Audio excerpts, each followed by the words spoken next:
So the next question is Hi everybody, my name is Kelsey and we're about to get very, very nerdy with the mid-year freakout tag.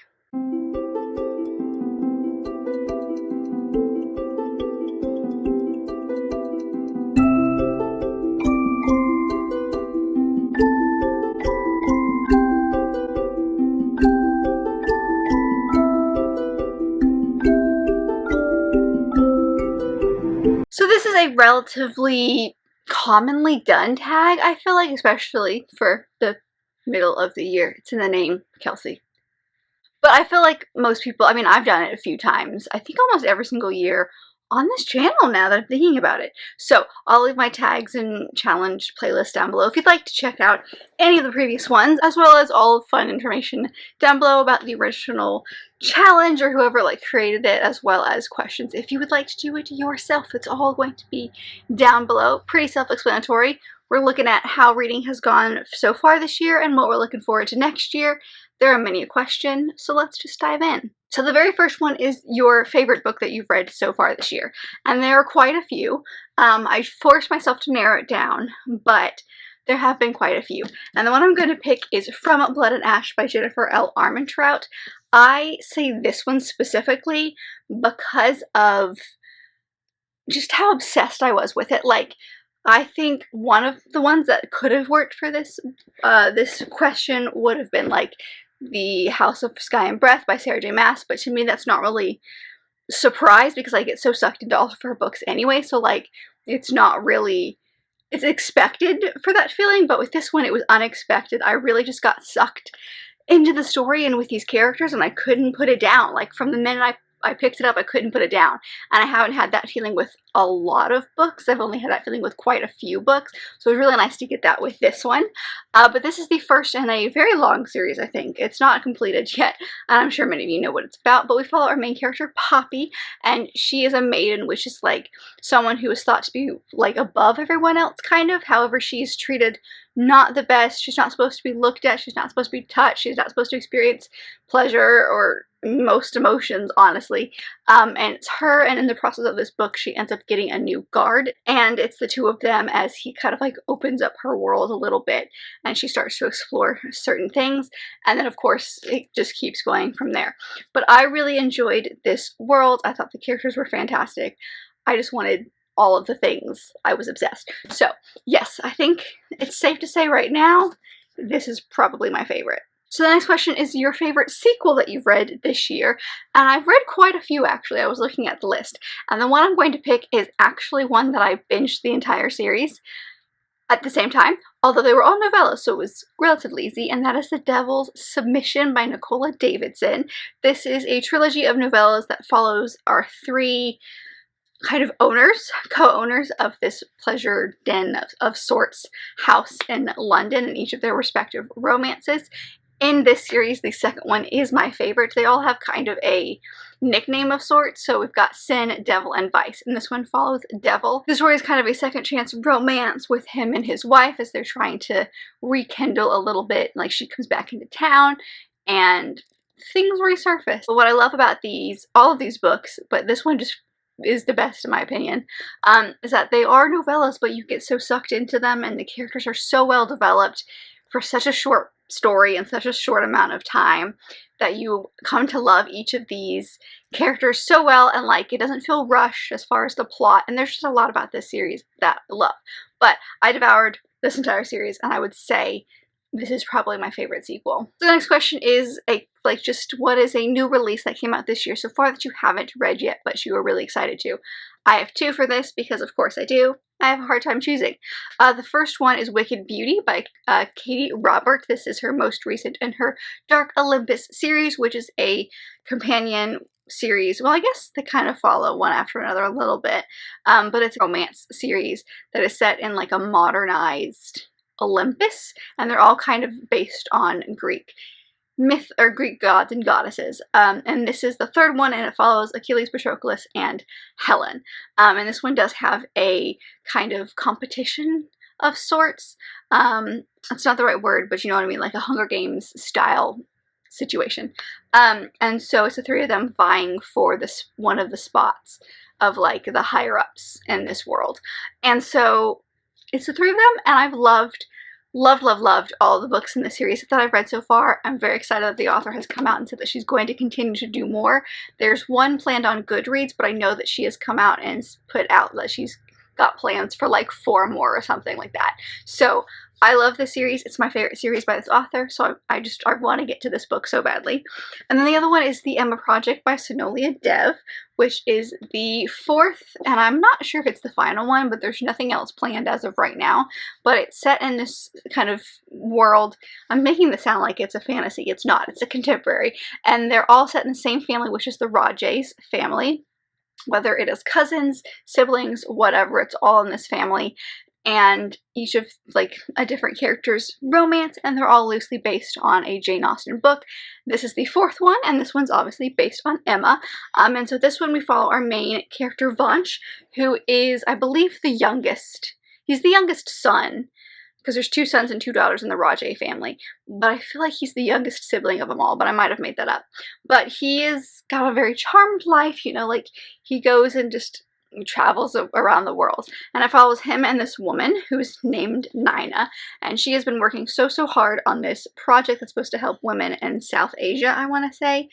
Yes, and so it's a microfinance foundation, and she and this guy end up fighting, I guess, or competing for funding for their respective projects. And whatever his project is, it says on the back here that it's misguided, and he calls it the Emma Project. So I'm not sure what that's about, but it is an age gap romance. I would say this is one that you need to read the 3rd one in order to really get this one. I mean, not really, but like the relationship that's prior to this has a lot of impact on our characters here. But I've loved, like, I devoured the first 3 in like 2 to 3 days, so I'm very excited to dive into the last one of this one.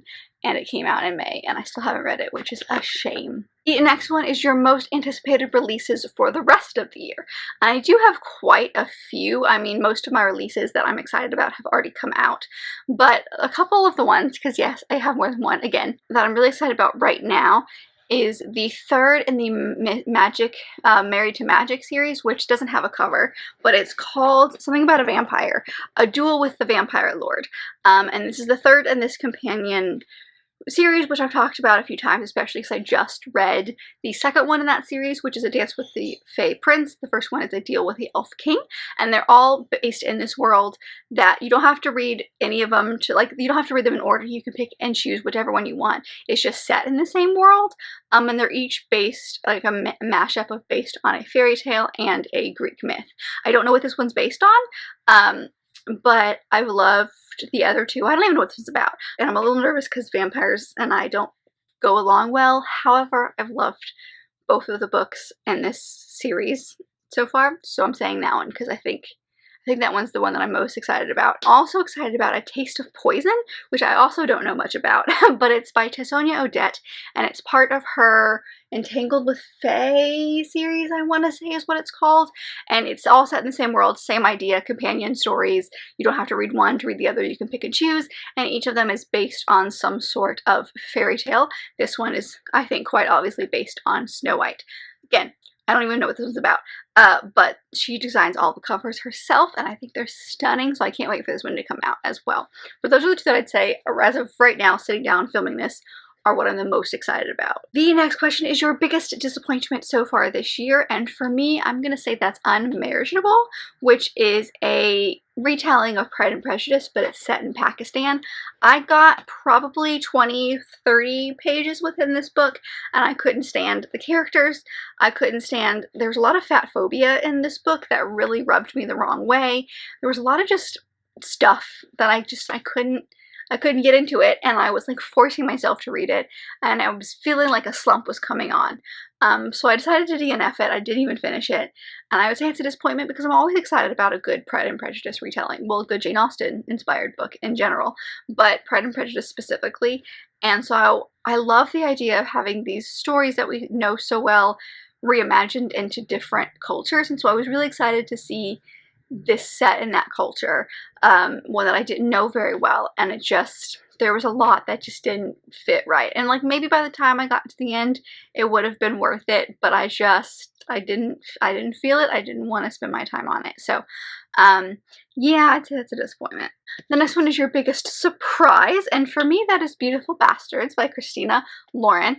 I would say this is a surprise because I wasn't really sure how to feel going into it. I've loved this author duo's work previously, but I'd heard a lot of mixed things about this story. I wasn't really sure what to think. And so I read this for my office romance vlog that I did, I think last month sometime, and it was really just trying to find books like The Hating Game because I loved that book so much, and this worked perfectly. So this one basically follows our main two characters. I've already forgotten their names, Chloe and Bennett. And Bennett Ryan is part of this kind of like a media company. I'm not even sure what they do, but the company is run by the family of Ryans, and so he has been overseas and he's now come back to the US to kind of take over.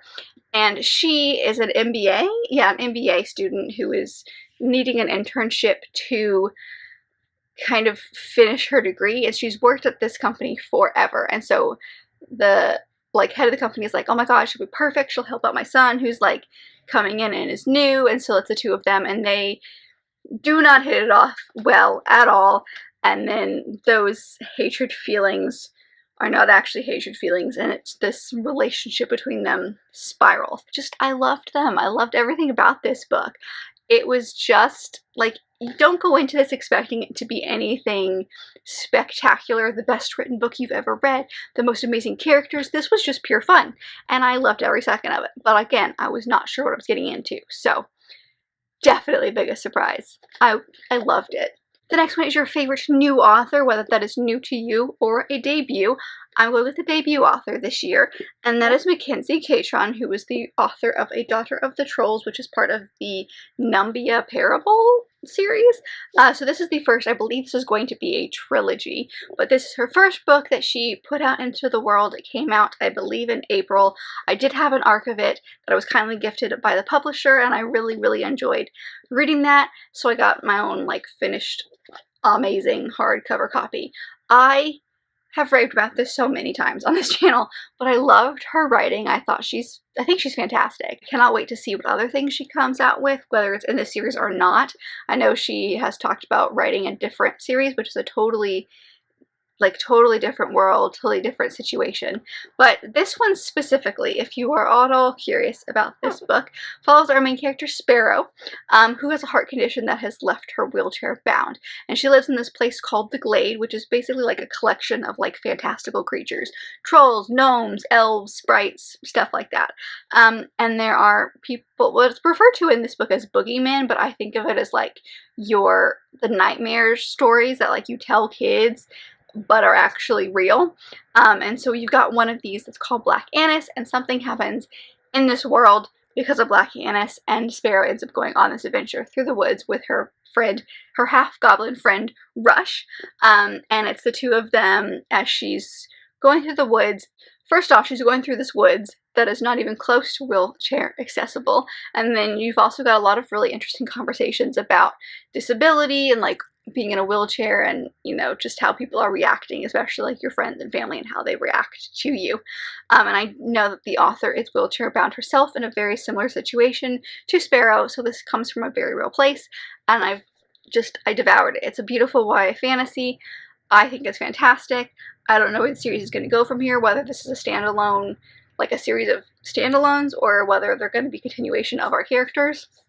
Either way, I loved it, and I think she's amazing, and I think everyone should read her. So, favorite new debut author, for sure. Next question is your newest fictional crush.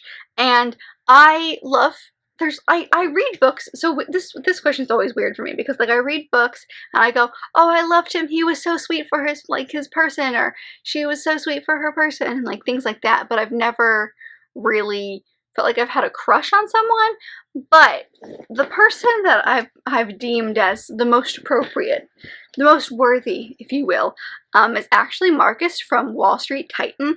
This is a duology that I read because my friend Taylor loved him and was like, please, please read. And so I did. I read the first one, and then it ends very abruptly, so I immediately started the second one. And I love him. He is so awesome. Like, he's so sweet, but it's all like behind that hard exterior, you know, that kind of stuff.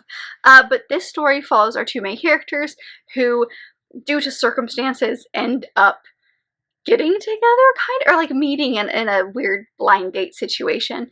Marcus is on Wall Street, and our female main character, who I'm blanking on her name right now, she is obsessed with cats, and so they have a weird kind of, I'm not even sure I would call it a meet cute, but like they have a weird meet, and he can't get her out of his mind, and so they basically, it's their relationship. Is the best way I can describe it. Like, I don't really know how to explain the story without like spoiling a bunch, but I love Marcus. I think he's so great. Like, he might not be the best up front, but like he is the first one that like goes into his feelings and like knows what he thinks. I don't know. I just love him so much. So he was fantastic to read about. He is worthy of this title, if you will. The next one is your favorite new favorite character, and for me, I'm gonna go with Poppy from Blood and Ash. I just think that she is so strong-willed. I loved her story. I loved her standing up for herself, and like, she's in this impossible situation, and she does the best that she can with it. And I just think that she's amazing. Okay. I feel like I'm very aggressively defending this. I love her. I don't really know how to explain it. She's a badass main female character. Okay, that's it. I love her. The next one is a book that made you cry. And I had to think about this because like there are books that like I'll just like tear up at the end because like it's so cute or whatever. But like I think the best option that made me like cry was The Heiress by Molly Greeley, which is a reimagining of some characters within the story of Pride and Prejudice by Jane Austen. It follows Anne de Bourgh, who is barely mentioned in the original, and she's thought to be like the original book, as in like Pride and Prejudice. She's thought to be sickly. She doesn't really do anything. She's just kind of there as an inconvenience because she and Darcy are supposed to get together. So this follows her side of everything, and she has grown up thinking that she is sickly, so she takes laudanum every single day. And as she grows up, she starts to question why she does that. She starts to really come into her own as a person. And there's this beautiful scene at the end of the book that is just like, it's heartbreaking, but it's also so perfect, and I love it, and I think it's just beautiful. And I just loved it. So yeah, I hardcore sobbed at the end of this book. Not necessarily because it was sad, just because of like, I don't know, it was very, I don't know how to explain it. It was great. I cried like a baby. The next question is a book that made you happy, and I thought of this book immediately when I saw this question, and that is Heidi's Guide to Four-Letter Words by Tara Civic and Andy Arnst. This book is another book that I read because of Taylor. I read this one in that video I did in February where I read books that she recommended. This one I would recommend if you have Audible to do the audiobook of, because like seriously, amazing. But this is a fun contemporary feel-good story, but it follows Heidi, and she has been a teacher her entire life, and her school that she works at has to make some cuts, and her job just happens to be one of the ones that they make cuts for. And so she's looking for a new job, trying to figure out what she wants to do. She's always been like, my mom's a teacher, I'm a teacher, and so she starts to question some things. So she ends up taking like a secretarial kind of administrative job at a recording studio, and she's starting to really get into it. The first day she's there, they like are getting rid of some equipment, and so she ends up taking it home to like figure out how it works. She ends up starting a podcast, but the place she works records erotic novels, and she is like, this is new to me. So this book really is about her coming into her own. She's got a crush on her neighbor and like actually like having the courage to like do things, and then one of the authors for the books that they're narrating at the studio ends up coming, and they strike up a friendship, and she's really there like bolstering her to get her out of her comfort zone. And it's just so sweet, but like it has all the things. Like it's got the steam as well as it will, because romance, but it's got the heart, it's got humor, it's got the beautiful family relationships. I mean, it just has everything. And like, I read this book, and every second I read this book, I was just smiling. I thought it was so sweet. So Yeah, this book will make you happy for sure. Next one is your favorite book adaptation or film adaptation of a book this year. And I actually haven't seen that many. So the one I'm going to go with is The Hating Game by Sally Thorne, but their version of this was quite good. Like, I believed the relationship between them. They definitely had to change some things in the film version that they didn't have in the book. I mean, you're always going to have to do that when you're adapting a book into a film, especially because some things don't translate well in film that they do in books. And so, like, there's just little things that you have to change. But as far as the general feel of the characters and the general feel of the plot, I thought it worked really, really well. I adore this book. That made me love this book again. Like, I kind of want to reread this book because I loved the adaptation so much. But this one follows our main two characters, who is Lucy and Joshua. And they are two, like, executive assistants for the co-CEOs of this publishing house. They were two separate publishing houses that ended up having to go together, and they really, really don't like each other. But they end up both being kind of in a competition of sorts for this executive job. And so it's the two of them and their growing, budding relationship. It's the best hate to love out there, honestly. I loved it so much. But I think that the film adaptation of it is so good. And I think that the actors they got to play all of our characters were phenomenal. So, oh, yeah, I'd say that one. Next one is your favorite video you've done so far this year, which is really hard because, like, every time I think I've got to, like, oh, I love this one, I'm really proud of this video, I'll do something the next month. I've been quite proud of, like, some of the videos that I've produced this year, but one that I'm super, super proud of is the Bridgerton recommendations video that I did based on the second book when that season ended up coming out on Netflix, which is The Viscount Who Loved Me. I really thought a lot about the types of books that I wanted to recommend based on their relationship and different things. Like, I didn't want to do just other historical romances. I wanted to do some contemporary. I wanted to throw in some YA in there if it was like that was your thing. I wanted to be able to put something in that list that was for everyone. And I was really proud of how I, like, the actual books that I put down. I did a lot of thought into it. So I'm going to go with that one because I'm really proud of how, like, that turned out. The next one is the most beautiful book that you have bought or received this year.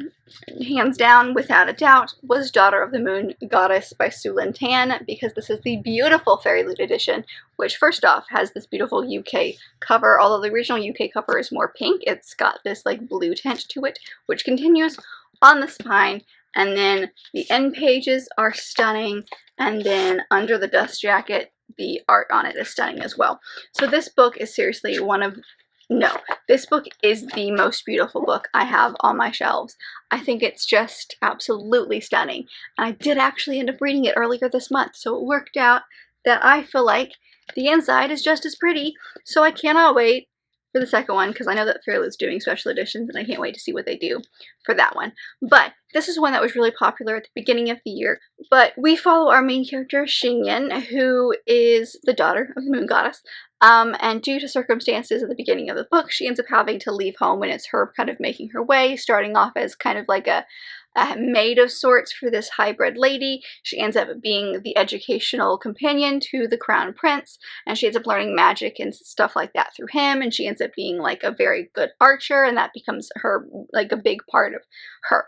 And because of that, she ends up going on all of these adventures, and it's a beautiful story. I talked about it a little bit in my most recent vlog, so I'll leave that linked above. But seriously, I cannot get over how beautiful this book is. I just keep staring at it. I think it's stunning. I think it's stunning. And the very last question is the books that you need to read by the end of the year. I'll say a blanket statement here for all the books I haven't finished so far and my books to read by the end of the year, like my 2022 list of 12. I've read 6, so I'm halfway there. So at least I'm on track to do it. So I'm just going to say those. But on top of those, I would really like to get To Marry and to Meddle by Martha Waters. This is the most recent one in her Regency Vows series. This is it's a marriage of convenience. We follow our main two characters, Lady Emily and the guy named Julian. And so Julian owns this theater. It's kind of more of a scandalous theater, so, like, a lot of the higher bred people of the time, that's not what I want to say, but like, you know, like the higher up status wise will bring like their mistresses instead of their wives. So it's more of like scandalous that way. And Lucy's father has a lot of debt.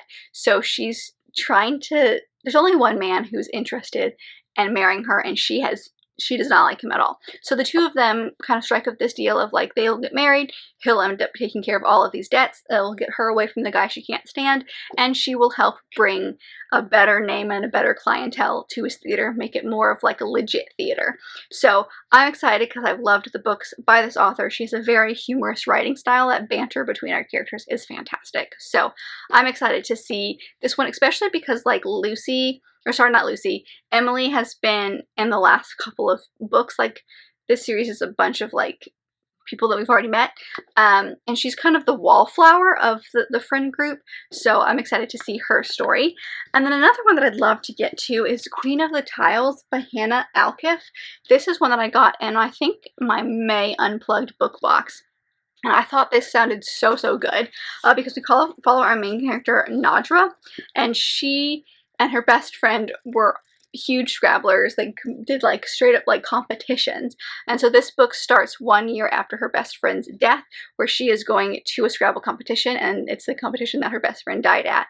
And while she's there, her best friend's social media account, one of them, I don't know which one it is, I'm not sure if they say specifically, but one of her social media accounts reactivates and starts posting like her death wasn't the accident people thought it was. So it's got that mysterious element to it. And there's just something about the story that from the second I read the synopsis, I was already intrigued, and I just haven't stopped thinking about it. I want to pick it up. So I would love to get to this one before the end of the year. I think it's going to be great. I don't know, I just have a feeling, you know? And that's it. That is all of the questions for the mid-year freakout tag. Let me know down below some of your answers. What is, if I had to pick one, what is a book that you want to get to before the end of the year? Let me know. And if you want to comment something but you're not sure what comment, isn't there like a calendar emoji? Comment the calendar emoji. It could be kind of fun. But if you liked this video, and I very much hope that you did, don't forget to give it a big thumbs up and subscribe down below if you would like to be part of this awesome growing family. I've also got all my social media down there, as well as fun other bookish links, so don't forget to check all of that out, and I will see you guys in my next video. Bye!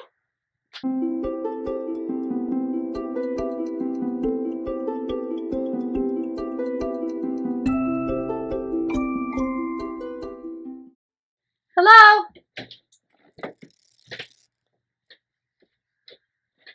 Why are you coming in here? You and I are wearing the same color shirt, for the record.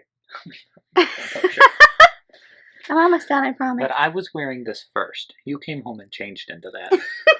You're right.